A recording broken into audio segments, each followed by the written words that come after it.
ॐ श्रीकाणिपाकगणपतये नमः। पार्वतीप्रियपुत्राय पूर्वा सन्ध्या प्रवर्तते। उत्तिष्ठ गजराजस्य कर्तव्यं लोकपालनम्। उत्तिष्ठोत्तिष्ठ विघ्नेश उत्तिष्ठ गणनायक। उत्तिष्ठ गिरिजापुत्र जगतां मङ्गलं कुरु। श्रीकाणिपाकवरसिद्धिविनायकत्वं प्रीत्याद्य जागृहि कुरु प्रियमङ्गलानि। त्रैलोक्यरक्षणकराणि महोज्ज्वलानि। श्रीमद्विनायक विभो तव सुप्रभातम्। श्रीमद्विहारपुरवास शिवात्मजात कूपोद्भवाद्भुतविलास स्वयंभूमूर्ते। श्रीदेवशङ्खलिखिताश्रितपादपद्म श्रीमद्विनायक विभो तव सुप्रभातम्। श्रीनारिकेळवनशोभितपुष्टिगात्र क्षीराभिषिक्तशुभविग्रह तत्त्वमूर्ते। दिव्याङ्गमूषिकसुवाहनमोदरूप श्रीमद्विनायक विभो तव सुप्रभातम्। श्रीकाणिपाकवरभूतलवासतुष्ट हे आदिपूज्य अरुणारुणभानुतेज।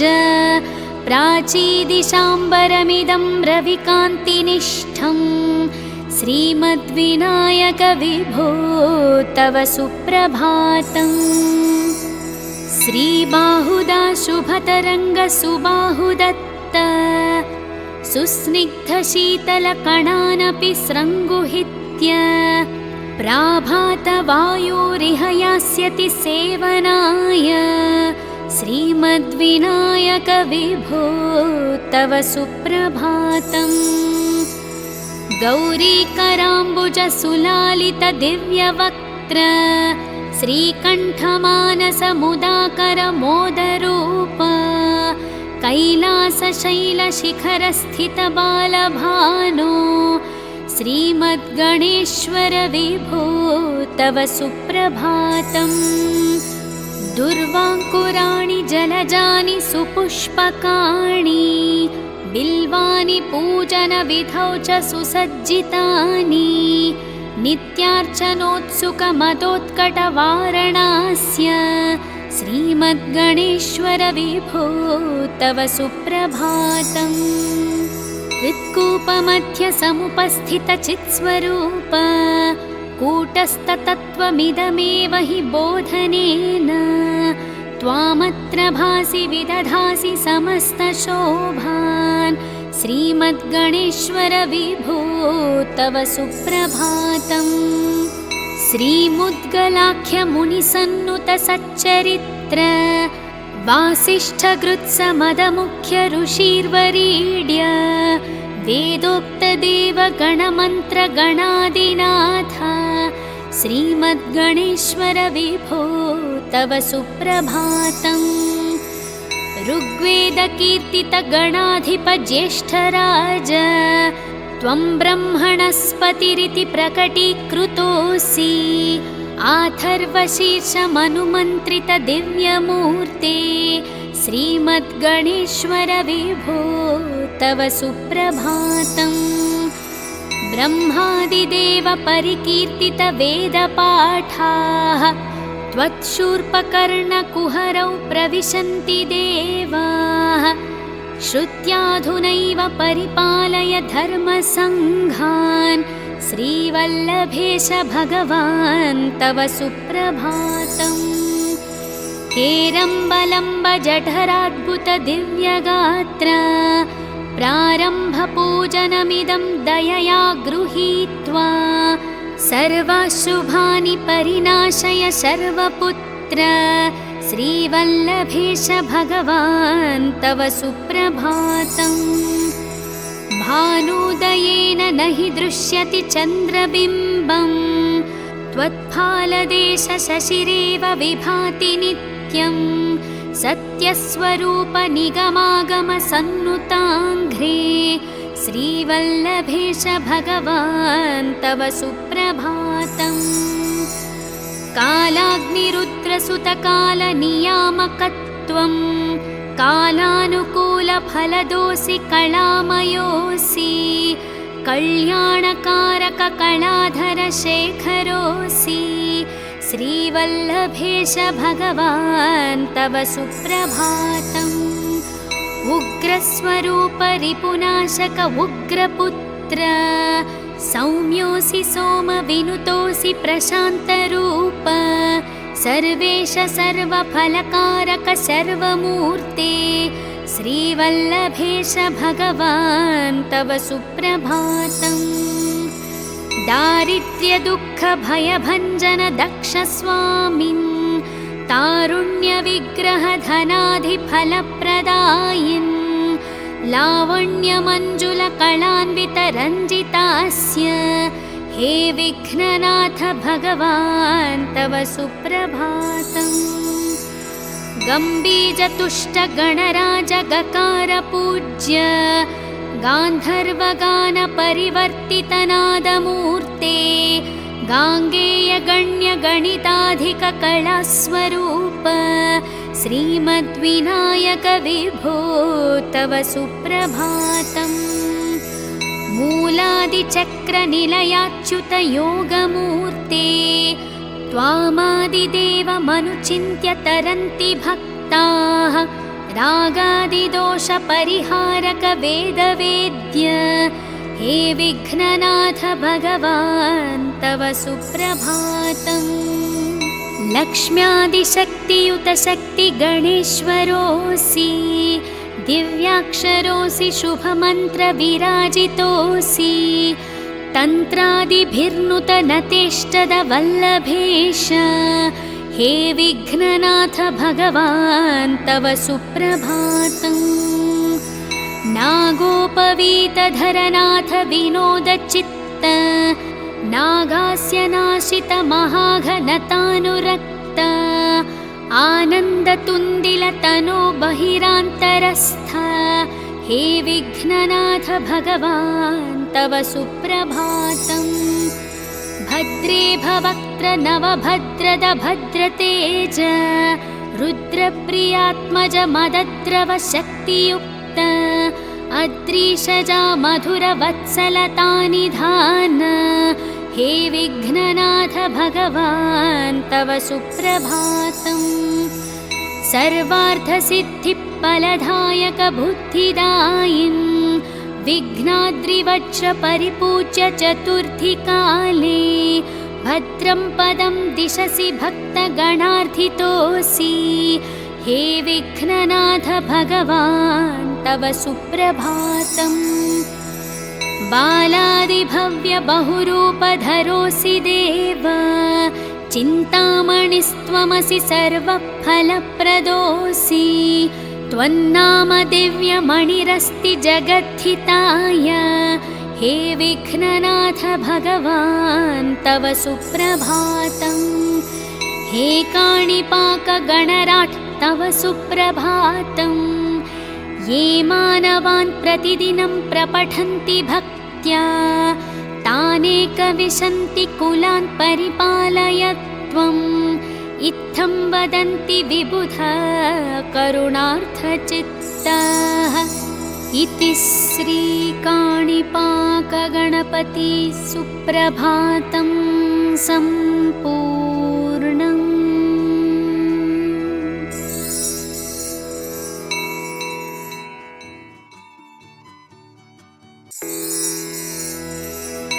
ॐ श्रीकाणिपाकगणपतये नमः।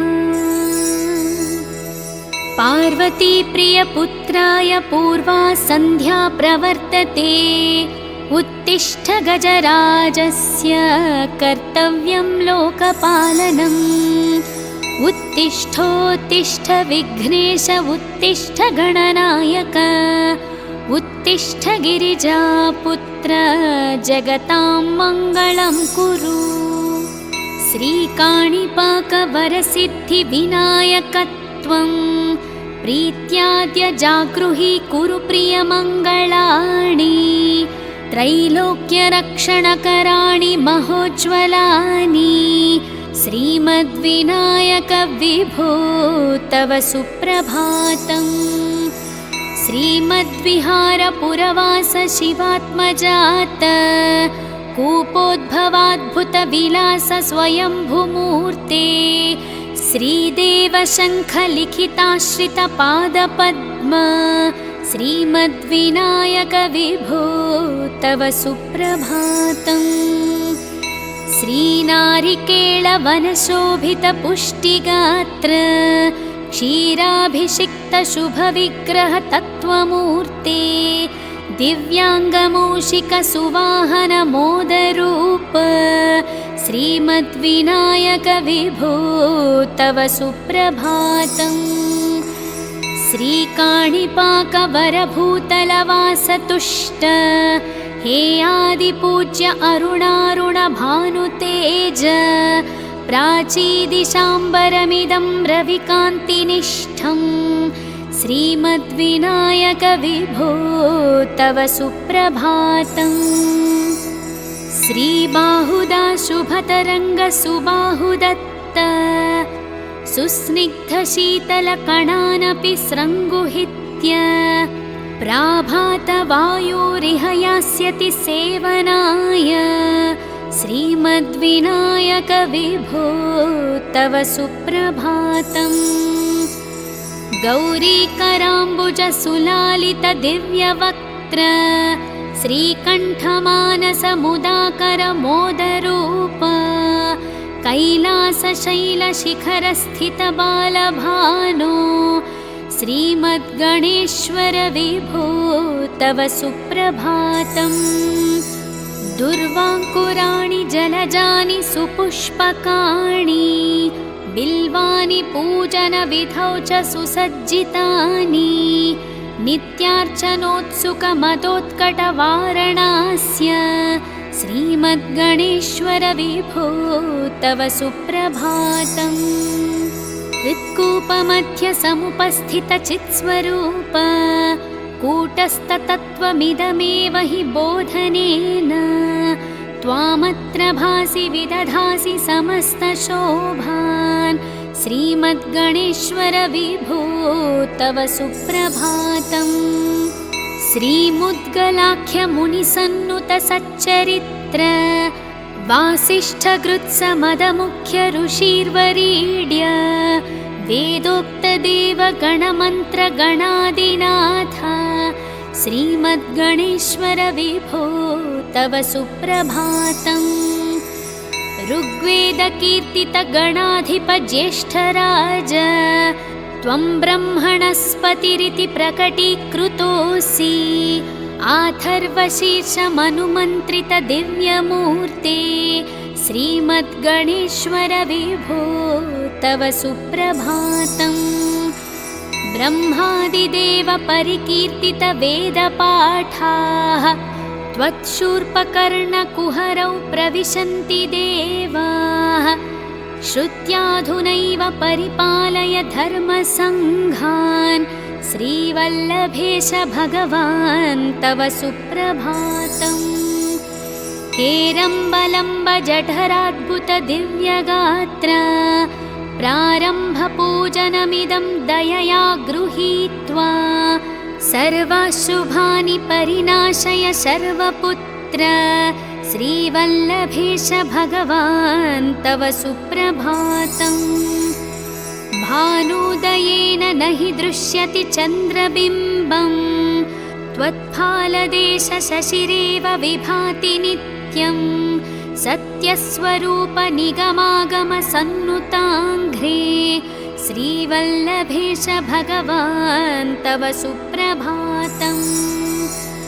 कालाग्निरुद्रसुतकालनियामकत्वं कालानुकूलफलदोऽसि कलामयोऽसि कल्याणकारककलाधर शेखरोऽसि श्रीवल्लभेश भगवान् तव सुप्रभातम्। उग्रस्वरूप रिपुनाशक उग्रपुत्र सौम्योऽसि सोमविनुतोऽसि प्रशान्तरूप सर्वेश सर्वफलकारक सर्वमूर्ते श्रीवल्लभेश भगवान् तव सुप्रभातम्। दारिद्र्यदुःखभयभञ्जन दक्ष स्वामिन् तारुण्यविग्रह धनाधिफलप्रदायन् लावण्यमञ्जुलकलान्वितरञ्जितास्य हे विघ्ननाथ भगवान् तव सुप्रभातम्। गम्भीरतुष्टगणराजगकार पूज्य गान्धर्वगानपरिवर्तितनादमूर्ते गाङ्गेयगण्यगणिताधिककलास्वरूप श्रीमद्विनायक विभो तव सुप्रभातम्। मूलादिचक्रनिलयाच्युत योगमूर्ते त्वामादिदेवमनुचिन्त्य तरन्ति भक्ताः रागादिदोषपरिहारक वेदवेद्य हे विघ्ननाथ भगवान् तव सुप्रभातम्। लक्ष्म्यादिशक्तियुत शक्तिगणेश्वरोऽसि दिव्याक्षरोऽसि शुभमन्त्रविराजितोऽसि तन्त्रादिभिर्नुतनतेष्टदवल्लभेश हे विघ्ननाथ भगवान् तव सुप्रभातम्। नागोपवीतधरनाथ विनोदचित्त नागास्यनाशित महाघनतानुरक्त आनन्दतुन्दिलतनो बहिरान्तरस्थ हे विघ्ननाथ भगवान् तव सुप्रभातम्। भद्रे भवक्त्र नवभद्रद भद्रतेज रुद्रप्रियात्मज मदद्रव शक्तियुक्त अद्रीशजा मधुरवत्सलतानिधान हे विघ्ननाथ भगवान् तव सुप्रभातम्। सर्वार्थसिद्धिफलदायक बुद्धिदायिन् विघ्नाद्रिवज्र परिपूज्य चतुर्थीकाले भद्रं पदं दिशसि भक्तगणार्थितोऽसि हे विघ्ननाथ भगवान् तव सुप्रभातम्। बालादिभव्य बहुरूपधरोऽसि देव चिन्तामणिस्त्वमसि सर्वफलप्रदोऽसि त्वन्नाम दिव्यमणिरस्ति जगद्धिताय हे विघ्ननाथ भगवान् तव सुप्रभातम्। हे काणिपाकगणराट् तव सुप्रभातम्। ये मानवान् प्रतिदिनं प्रपठन्ति भक्त्या तानेकविशन्ति कुलान् परिपालय त्वम् इत्थं वदन्ति विबुध करुणार्थचित्ताः। इति श्रीकाणिपाकगणपति सुप्रभातं सम्पूर्णम्।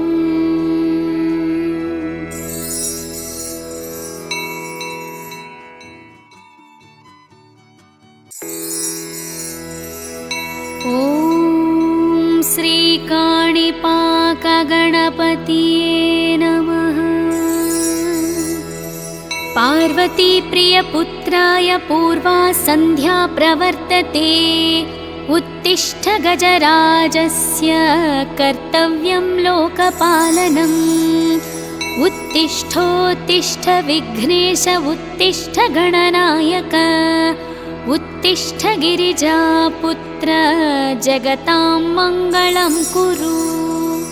श्रीकाणिपाकवरसिद्धिविनायकत्वं प्रीत्याद्य जागृहि कुरु प्रियमङ्गलानि। त्रैलोक्यरक्षणकराणि महोज्ज्वलानि श्रीमद्विनायक विभो तव सुप्रभातम्। श्रीमद्विहारपुरवास शिवात्मजात कूपोद्भवाद्भुतविलास स्वयंभुमूर्ते श्रीदेवशङ्खलिखिताश्रितपादपद्म श्रीमद्विनायक विभो तव सुप्रभातम्। श्रीनारिकेळवनशोभितपुष्टिगात्र क्षीराभिषिक्तशुभविग्रहतत्त्वमूर्ते दिव्याङ्गमूषिकसुवाहनमोदरूप श्रीमद्विनायक विभो तव सुप्रभातम्। श्रीकाणिपाकवरभूतलवासतुष्ट हे आदिपूज्य अरुणारुणभानुतेज प्राचीदिशाम्बरमिदं रविकान्तिनिष्ठं श्रीमद्विनायक विभो तव सुप्रभातम्। श्रीबाहुदाशुभतरङ्गसुबाहुदत्त सुस्निग्धशीतलकणानपि स्रङ्गुहित्य प्राभातवायोरिह यास्यति सेवनाय श्रीमद्विनायक विभो तव सुप्रभातम्। गौरीकराम्बुजसुलालितदिव्यवक्त्र श्रीकण्ठमानसमुदाकरमोदरूप कैलासशैलशिखरस्थितबालभानो श्रीमद्गणेश्वर विभो तव सुप्रभातम्। दुर्वाङ्कुराणि जलजानि सुपुष्पकाणि बिल्वानि पूजनविधौ च सुसज्जितानि नित्यार्चनोत्सुकमदोत्कटवारणास्य श्रीमद्गणेश्वर विभो तव सुप्रभातम्। हृत्कूपमध्यसमुपस्थितचित्स्वरूप कूटस्थतत्त्वमिदमेव हि बोधनेन त्वामत्र भासि विदधासि समस्तशोभान् श्रीमद्गणेश्वर विभो तव सुप्रभातम्। श्रीमुद्गलाख्यमुनिसन्नुतसच्चरित्र वासिष्ठगृत्समदमुख्य ऋषिर्वरीड्य वेदोक्तदेवगणमन्त्रगणादिनाथ श्रीमद्गणेश्वर विभो तव सुप्रभातम्। ऋग्वेदकीर्तितगणाधिपज्येष्ठराज त्वं ब्रह्मणस्पतिरिति प्रकटीकृतोऽसि आथर्वशीर्षमनुमन्त्रितदिव्यमूर्ते श्रीमद्गणेश्वर विभो तव सुप्रभातम्। ब्रह्मादिदेव परिकीर्तितवेदपाठाः त्वत्शूर्पकर्णकुहरौ प्रविशन्ति देवाः श्रुत्याधुनैव परिपालय धर्मसङ्घान् श्रीवल्लभेश भगवान् तव सुप्रभातम्। हेरम्बलम्बजठराद्भुतदिव्यगात्र प्रारम्भपूजनमिदं दयया गृहीत्वा सर्वाशुभानि परिनाशय सर्वपुत्र श्रीवल्लभेश भगवान् तव सुप्रभातम्। भानुदयेन न हि दृश्यति चन्द्रबिम्बम् त्वत्फालदेश शशिरेव विभाति नित्यं सत्यस्वरूप निगमागम सन्नुताङ्घ्रे श्रीवल्लभेश भगवान् तव सुप्रभातम्। कालाग्निरुद्रसुतकालनियामकत्वं कालानुकूलफलदोऽसि कलामयोऽसि कल्याणकारककलाधरशेखरोऽसि श्रीवल्लभेश भगवान् तव सुप्रभातम्। उग्रस्वरूप रिपुनाशक उग्रपुत्र सौम्योऽसि सोमविनुतोऽसि प्रशान्तरूप सर्वेश सर्वफलकारक सर्वमूर्ते श्रीवल्लभेश भगवान् तव सुप्रभातम्। दारिद्र्यदुःखभयभञ्जन दक्षस्वामिन् तारुण्यविग्रहधनाधिफलप्रदायिन् लावण्यमञ्जुलकलान्वितरञ्जितास्य हे विघ्ननाथ भगवान् तव सुप्रभातम्। गम्बीजतुष्टगणराजगकारपूज्य गान्धर्वगानपरिवर्तितनादमूर्ते गाङ्गेयगण्यगणिताधिककलास्वरूप श्रीमद्विनायक विभो तव सुप्रभातम्। मूलादिचक्रनिलयाच्युतयोगमूर्ते त्वामादिदेवमनुचिन्त्य तरन्ति भक्ताः रागादिदोषपरिहारक वेदवेद्य हे विघ्ननाथ भगवान् तव सुप्रभातम्। लक्ष्म्यादिशक्तियुत शक्तिगणेश्वरोऽसि दिव्याक्षरोऽसि शुभमन्त्रविराजितोऽसि तन्त्रादिभिर्नुतनतेष्टदवल्लभेश हे विघ्ननाथ भगवान् तव सुप्रभातम्। नागोपवीतधरनाथ विनोदचित्त नागास्य नाशित महाघनतानुरक्त आनन्दतु